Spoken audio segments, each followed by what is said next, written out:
안녕하세요. 결혼한 지 3년 차에 아이는 없는 30대 여성입니다. 결혼이라는 게 저랑 남편 둘 사이만 좋다고 좋은 게 아니네요. 시어머니의 무리한 요구 때문에 결국 남편과도 틀어지고 이렇게 이혼까지 하게 되었습니다.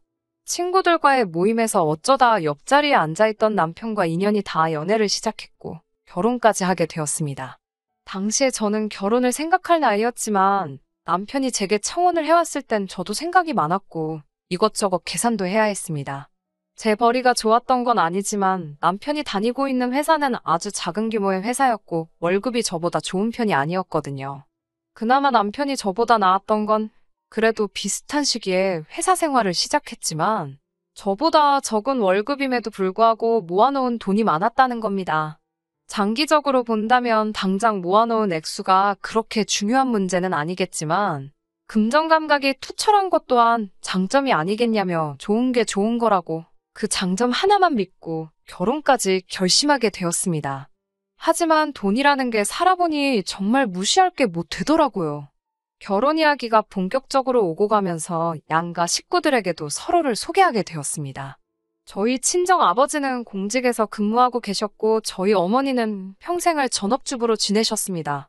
경제적으로 평범한 중산층 집안이지요. 공직에 근무하시는 아버지의 연금 덕분에 두 분의 노후는 준비가 다 된 거나 마찬가지인 셈이었어요. 저희 부모님은 제 결혼 상대에 다른 건 필요 없고 항상 두 가지만 강조하셨습니다. 하나는 무슨 일이 있어도 제 편에 서줘야 한다는 것. 그리고 두 번째는 어른들의 노후 준비가 끝나 있어야 한다는 것이었습니다. 남편이 저희 집에 처음 인사드리러 온 그날에도 친정아버지께서는 그 두 가지를 가장 먼저 물어보셨어요. 남편은 씩씩한 목소리로 당연하다는 대답을 했고 저희 부모님도 그 모습을 보고 이후에는 더 크게 묻거나 따지지 않으시고 결혼을 허락해 주셨습니다. 하지만 실상은 달랐어요. 남편은 결혼 승낙을 위해 거짓말을 했던 거나 마찬가지죠. 그게 진실이 아니었다는 건 결혼식을 올린 뒤에도 한참이 지나서야 알게 되었습니다. 제 편을 들어주겠다는 말이 사실일지언정 시부모님의 노후는 사실 하나도 준비되어 있지 않은 상황이었어요. 남편에게 다른 것도 아니고 당신 부모님의 일인데 어떻게 모를 수가 있었느냐 따졌는데 자기는 죽어도 모른다고 오리발을 내미니 그 부분이 진실인지 거짓인지는 솔직히 저도 모르겠습니다. 시부모님의 노후도 노후지만 가장 큰 문제였던 건 남편보다 3살 어린 신우였어요. 제가 볼 땐 시부모님의 노후 자금이 턱없이 부족한 데는 아직도 자리 잡지 못한 신우가 가장 이유가 컸던 것 같습니다. 어려서는 헤어 디자이너가 되겠다며 미용학원을 다니다가 갑자기 대학교에 들어가서는 대학교도 끝마치지 않고 승무원이 되겠다고 다시 또 학원을 등록했대요. 그런데 그것도 얼마 안 가 포기하고 역시 사람은 기술을 배워야 한다고 하면서 네일아트를 배우다가 결국 그것마저도 얼마 안 가 다시 그만뒀다고 합니다. 그러다가 또 다시 대학교에 들어가서는 졸업까지 하고서 곧장 공무원을 하겠다며 몇 년째 고시생 생활을 하고 있다고 합니다. 그런데도 시부모님은 신우를 우리 집 공주님이라고 이뻐하시면서 지원이란 지원은 아끼지 않으셨다고 합니다. 고시원 생활 비좁고 궁상맞아 어떻게 하냐며 고시촌 근처에 있는 자취방까지 구해주셨고 아직도 신우 뒷바라지를 하고 계시고 있답니다. 부모가 자식을 아낀다는데 제가 거기에 나서서 이래라 저래라 할 문제는 아니니 신경 쓰지 않으려고 애썼습니다. 그런데 결국 그게 저한테 부메랑이 돼서 돌아올 줄은 상상도 못했네요. 처음에 시댁에 인사를 드리러 갔던 날 시부모님께서 집을 해주시겠다고 하셨습니다. 저희도 거절할 이유가 없었기에 감사하다고 했어요. 그런데 며칠 지나지도 않아서 말을 바로 바꾸셨어요. 집을 해주기로 한 돈이 급하게 쓰여야 할 곳이 있다고 하시며 일단 어느 정도만 보태줄 테니 전세를 알아보라고 하셨죠. 그것도 감지덕지인 상황이니 아무런 말도 안 하고 넘어갔는데 또 얼마 뒤에는 아무래도 돈이 장기간 묶이게 될 것 같다고 둘이 모아놓은 돈으로 형편이 되는 곳에 일단 집을 구하라고 하시더라고요. 묶인 돈이 풀리게 되면 그때 돼서 곧바로 지원을 해주시겠다면서요. 그때는 저도 적잖이 실망을 했습니다. 남편도 저를 볼 면목이 없다고 미안해했었지만 애초에 남편과 제가 결혼을 약속했을 때 시댁에서 집을 해준다는 건 생각지도 못한 일이었고 둘만의 힘으로 시작하자고 이야기를 나눴었기에 해준다고 호언장담하던 집을 못 해준다는 통보를 받았더라도 그것 때문에 결혼을 엎어야 한다는 생각은 하지 않았습니다. 그런데 또 알고 보니까 그때 집을 해주신다던 건 시부모님이 현재 살고 계시는 집을 담보로 대출을 받아 집을 구해주신다고 말씀하시던 거였네요. 저희한테 그런 말을 하시기 전에 직접 알아보셨던 것도 아니고 요즘은 다들 그렇게 한다더라 하는 말을 어디선가 듣고 상황도 자세히 모른 채 하신 말이었던 거예요. 시부모님 두 분 다 따로 일을 하시는 분들이 아니었기에 아마 그 돈을 받았다면 대출금은 저희가 갚고 있어야 했을 수도 있는 일이었어요. 거기에 막상 대출을 받으려고 해도 현재 살고 계신 그 집에도 대출이 있는 상황이라 추가적으로 더 대출을 받을 수 있는 금액이 신혼집을 구해주실 정도로 많은 금액은 아니었습니다. 아마 추가로 받는 대출이 저희에게 두 번째 말한 집값의 일부를 내어주겠다고 하신 말씀이셨겠지요. 그런데 대출받은 그 돈마저도 공무원 준비하던 신우가 이번에는 무슨 사업을 하기로 했다고 해서 그마저도 다시 신우에게 돌아가게 된 거고요. 자초지종을 알고 나니 차라리 모르는 게 나았겠다 싶을 정도로 머리가 아파왔어요. 남편에게 이런 말이 어떻게 들릴지 모르겠지만 시부모님 재산 상황이 도대체 어떻게 되는 거냐고 알고 있는 걸 전부 말하라 물었습니다. 그러자 남편도 자기도 이 정도일 줄은 몰랐다면서 보아하니 신우 뒷바라지하면서 지금 빚이 좀 있으신 것 같다고 하더라고요. 결혼 전에 나한테 한 이야기랑은 달라도 너무 다른 것 아니냐고 했더니 남편은 아무 말도 못하고 고개만 숙이고 있었어요. 이미 시작한 결혼 생활인데 물을 수도 없는 일이고 단지 시부모님 빚에 저나 남편을 이유로 생긴 빚은 하나도 없으니 절대로 어떻게 해달라고 해서도 안 되고 알아서 해줘서도 안 되는 거라 말했습니다. 시댁과 어떤 일이로든 돈으로 얽히는 일만 없게 하자고 약속까지 했어요. 남편도 제가 하는 말이 맞다고 자기도 그렇게 해줄 이유가 없다면서 그런 일은 앞으로 없을 테니 걱정 붙들어 매라고 자신있게 이야기했고요. 몇 번이고 제 말대로 하겠다는 남편의 약속을 저는 철석같이 믿고 있었습니다. 시부모님의 지킬 수 없는 약속 때문에 신혼집을 따로 구하지 않고 임시거처로 아파트를 월세로 빌려 지내고 있었는데 일단 급한 대로 남편이 모아놓은 돈만 가지고 작은 빌라를 전세로 구해 들어가게 되었습니다. 친정부모님이 시댁에서 집을 해준다더니 왜 그렇게 급하게 이사를 가냐는 말에는 월세로 내는 돈은 버리는 돈 같아서 조금 그렇다고 둘러댔고 나중에 시간이 지나서는 남편과 저의 벌이 합치면 양가 부모님 도움 없이도 자리 잡을 수 있을 것 같다고 그냥 저희 둘만의 힘으로 살아보겠다고 말씀드렸어요. 전셋집을 구하면서도 대출받고 싶은 마음이 굴뚝 같을 정도로 예산이 빠듯했기 때문에 혼수를 많이 생략했는데 친정부모님께서 그럼 혼수라도 다 해주고 싶다고 그건 어떠냐고 하셨지만 남편이 괜히 기죽을 것 같다는 생각에 그마저도 제가 거절했습니다. 시댁의 지원은 없었던 일이나 마찬가지였지만 새 집을 구할 때도 여전히 남편이 모아놓은 돈으로 대부분 해결이 가능했기 때문에 그냥 둘이서 잘 살아보자 다짐하고 저희들 힘으로 잘 해보고자 하는 생각이었어요. 비록 전세이긴 했지만 그래도 양가 어른들을 모시고 집들이도 했습니다. 일정 조율이 어렵기도 하고 어색한 분위기 때문에 불편하실 것도 같아서 따로따로 모셨습니다. 친정부모님은 원래 시작하는 부부들은 고생 좀 해도 된다고 하시면서 그래도 둘이 이만큼 해놓고 산다 하니 기특하다 하셨습니다. 하지만 시부모님의 반응은 달랐습니다. 이런 코딱지만한 집에서 어떻게 사냐면서 그러니까 고집 부리지 말고 친정에서라도 도움 좀 받지 그랬냐 하시더니 그냥 당신들 집에 들어와서 살라고 할 걸 그랬다고도 하시며 자꾸 듣기 싫은 소리만 하시더라고요. 게다가 제가 뒷이야기를 안다는 걸 모르셨는지 돈을 어디다 투자를 했는데 그 돈이 묶여가지고 집을 못 사줬다면서 또 쓸데없는 변명을 늘어놓으시는 거예요. 체면치레로 하시는 말씀 같긴 했지만 엄연히 거짓말인데 아무렇지 않게 하시는 그 모습이 어이없었어요. 그 이후로 이혼을 결심하기까지 정말 열심히 살았습니다. 아무리 제가 돈을 잘 번다고 해도 남편 수입이 워낙 적기도 하고 불안정하다 보니 마음을 편히 가질 수가 없었습니다. 저는 못해도 5년 내로 작은 아파트라도 사서 전세살이를 끝내고 싶었고요. 그래서 정말 절약하며 살았습니다. 다행히 남편도 알뜰한 편이라서 그 때문에 서로 마음이 상하거나 하지는 않았어요. 남편은 그달그달 벌어온 돈을 저에게 전부 주었고 그럼 저는 그 돈에서 딱 50만 원만 빼서 생활비에 썼습니다. 제가 번 돈에서도 똑같은 금액을 빼서 생활비로 썼고요. 나머지는 가족 행사나 명절이 없으면 전부 모으는 식으로 한마디로 무식하게 돈을 모았습니다. 없으면 없는 대로 안 쓰고 있어도 있는 대로 안 쓰는 방법으로요. 투자 같은 건 꿈도 꿀 수 없었고 목표 금액을 모으면 그때 가서야 한번 시작해볼까 그런 생각을 하던 차였습니다. 그러다 얼마 전이었어요. 평소에 잘 알고 지내던 부동산에서 좋은 매물이라며 하나를 보여줬는데 마음에 쏙 들더라고요. 전세 계약 기간도 끝나가고 잘 됐다 싶었습니다. 전세금을 돌려받고 저희가 모은 돈까지 다 합쳐도 좀 부족해서 추가적으로 대출을 더 받아보려 알아보는 과정에 남편이 저 몰래 월급의 일부를 숨기고 있었다는 사실을 알게 되었습니다.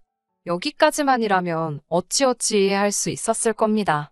남편이 월급을 저에게 전부 주고 있었고 저는 아끼고 모은다고 남편에겐 용돈을 최소한으로 주고 있었거든요.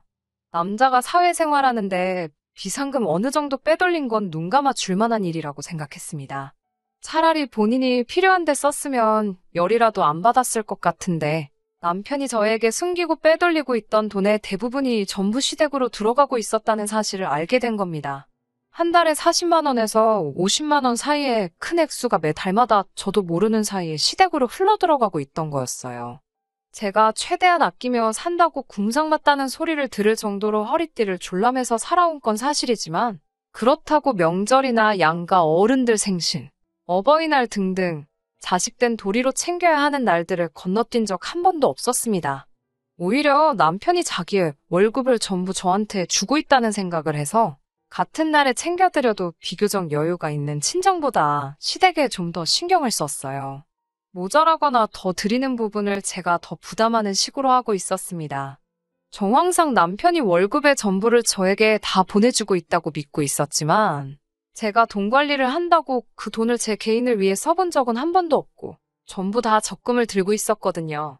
그런데 남편이 제게는 단 한마디의 상의도 없이 독단적으로 받는 월급을 숨겨 그 일부를 시댁에다가 보내고 있었다는 사실에 실망감을 감출 수가 없었습니다.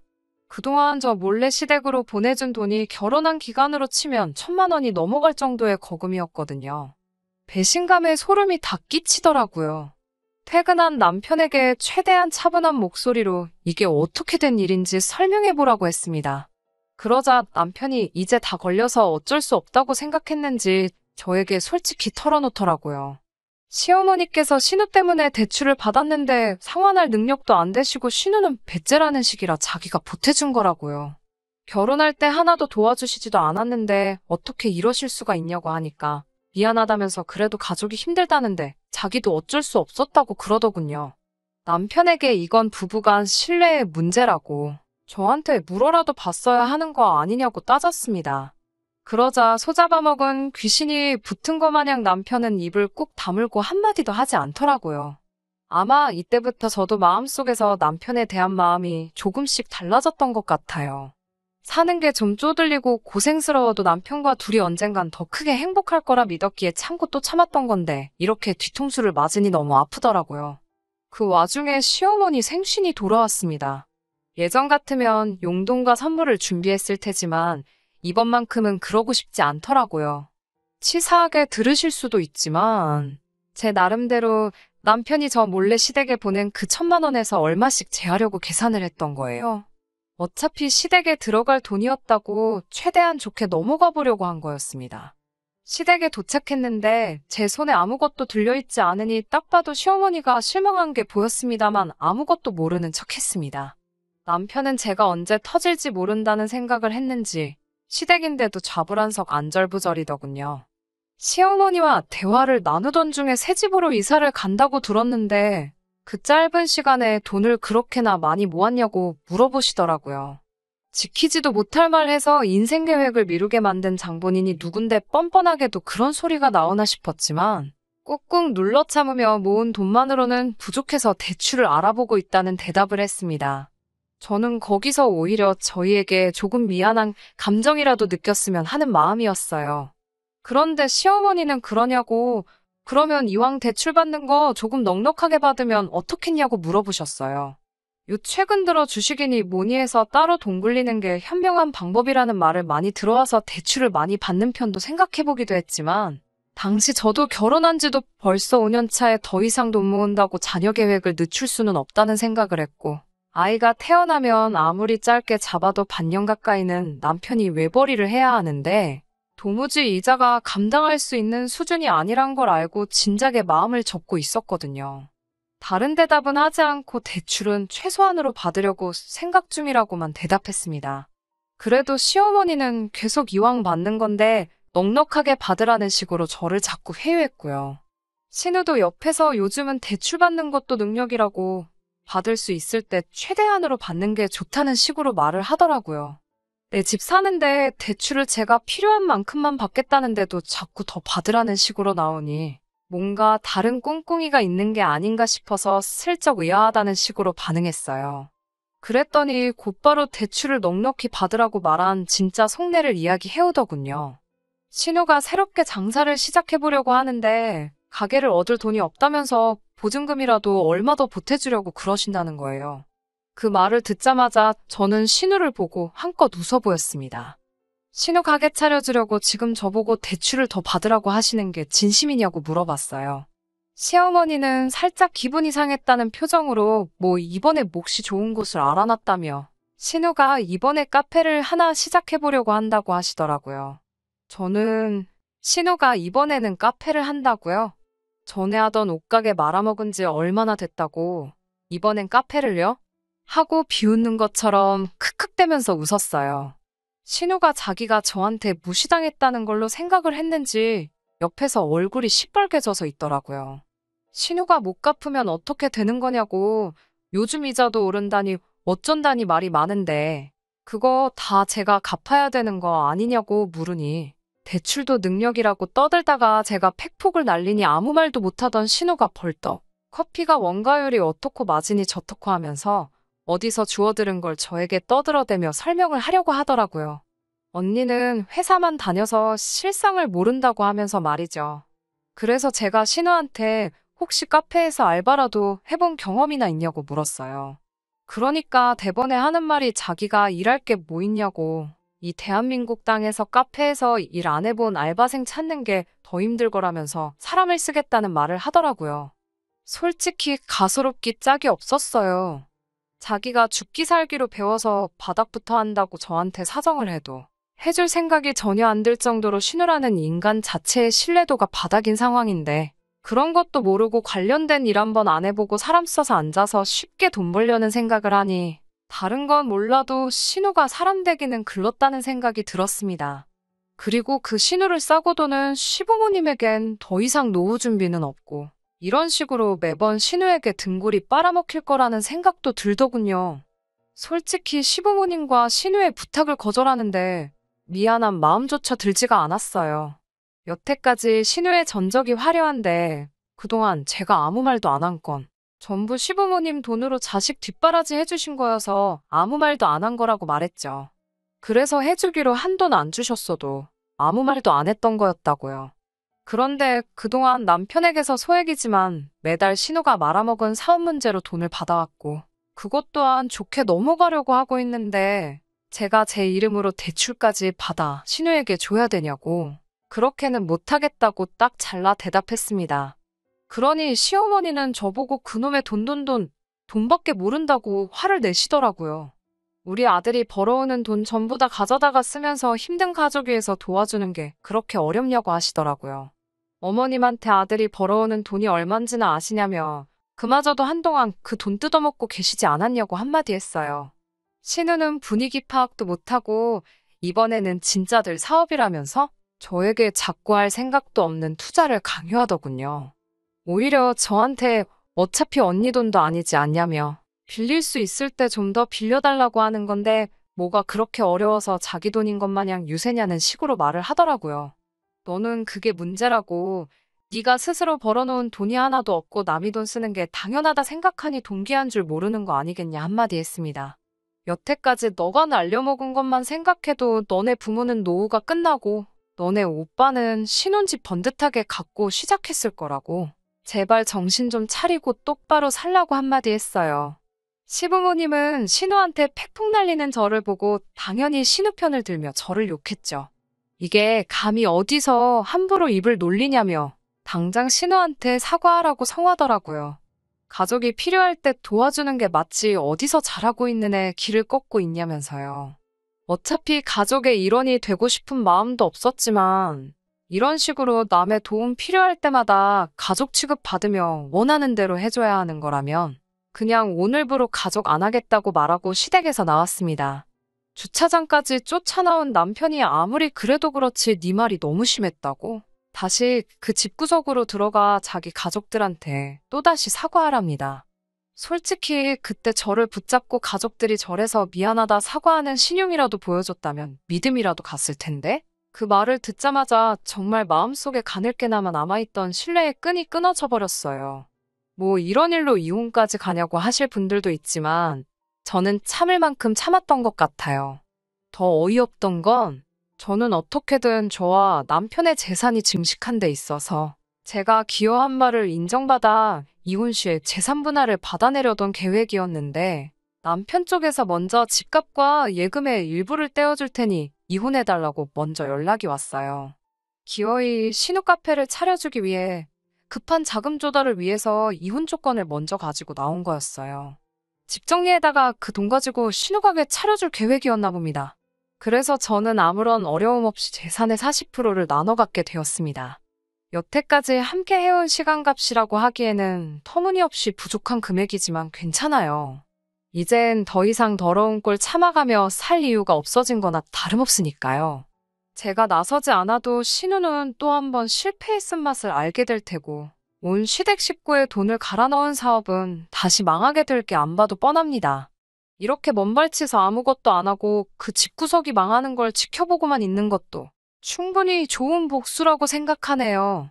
이겨낼 아픔조차 없어요. 온 가족들 돈 그렇게 영끌에다가 얼마 안 가서 저렇게 온 가족 데리고 나라까지 떨어질 그 집구석을 생각하니 벌써부터 속이 후련하네요. 대체 신우에 뭘 믿고 그렇게 돈을 들이 부을 수가 있는 걸까요? 정말 가족의 정 그것 하나 때문이라면 정이라는 건 정말 무서운 것 같습니다. 쏜살처럼 빠르게 흘러간 세월은 되돌릴 수 없겠지만 지금이야말로 더 새롭고 행복한 미래를 위해 나아가야겠어요. 끝까지 들어주셔서 감사합니다. 오늘의 사연은 여기까지입니다. 구독과 좋아요, 알람 설정 부탁드리고 더 좋은 사연으로 다시 찾아뵙겠습니다. 감사합니다.